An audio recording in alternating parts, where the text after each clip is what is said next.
Just about to go live here on TNT Radio for the introduction of the show. The full show will be available www.tntradio.live. Thanks for watching. You'll be here to watch the intro live via video on Facebook or YouTube.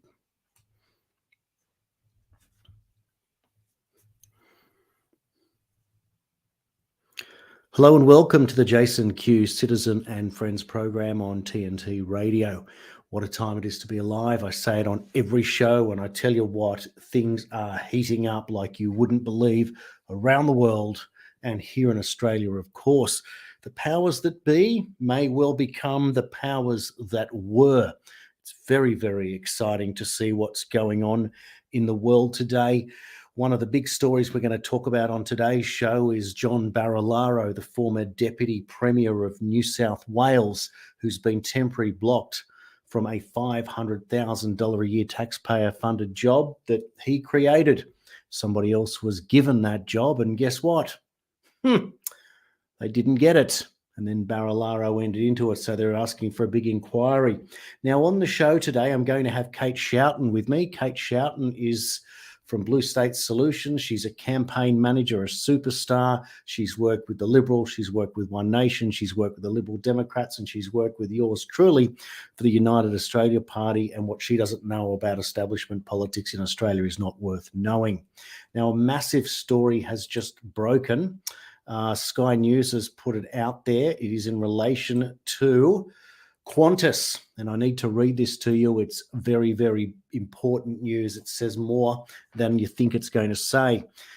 The outsourcing transport workers union survey reveals the toll on Qantas ground crew. The Transport Workers Union is renewing calls for Qantas management to resign after releasing the findings of a new survey of 1,100 outsourced ground crew. Transport Workers Union is asking the Qantas team to do the right thing by their workers, by their passengers, and by the people of Australia that propped them up during the pandemic and resign. It comes after a new union survey of 1,100 outsourced ground crew revealed 47% are now unemployed or underemployed. According to the TWU survey, 1 in 10 have had to move in with family or friends, while a quarter have suffered a relationship breakdown from the stress. A third say they have developed a mental health condition since the outsourcing, while 1 in 10 said that they have experienced suicidal thoughts, with many also reporting feelings of worthlessness. The outsourcing has devastated families, TWU National Secretary Michael Caine said, not the actor. Many have struggled to put a roof over their head, marriages have broken down, and tragically some have seriously considered whether life is worth living. The federal court in July 2021 ruled that the national carrier breached the Fair Work Act by outsourcing about 2,000 ground crew jobs to third-party contractors in the middle of the pandemic, with Swissport taking on the majority of the work. Qantas lost its appeal against the court's decision at the beginning of last month and now plans to take the case to the High Court. If it loses again, the airline will be required to pay a mammoth compensation bill. Amid the legal furor, the airline is struggling to meet staffing shortages and pleading with office workers to assist overworked ground handlers, despite hundreds with tens of years more experience sitting at home desperate for work. Experience beyond belief, 20 years plus. The people standing behind me, yet passengers can't get their bags.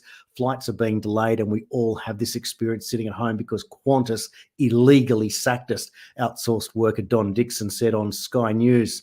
Qantas CEO Alan Joyce and the management team must admit they got it wrong, must admit that these issues are a direct result of their illegal callous action decision.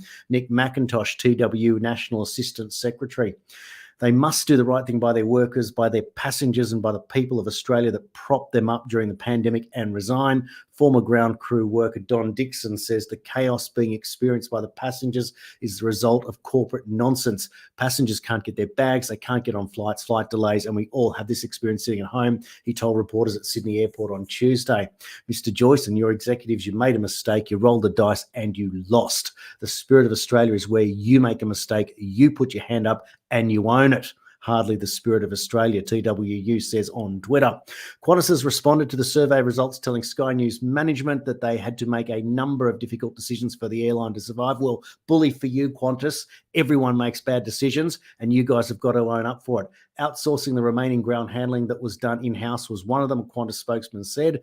The decision wasn't a reflection of our former employers, but rather a reflection of economies of scale and the urgent need we had because of COVID to unlock savings. Affected employees were provided a redundancy package and support to transition to new jobs outside the business.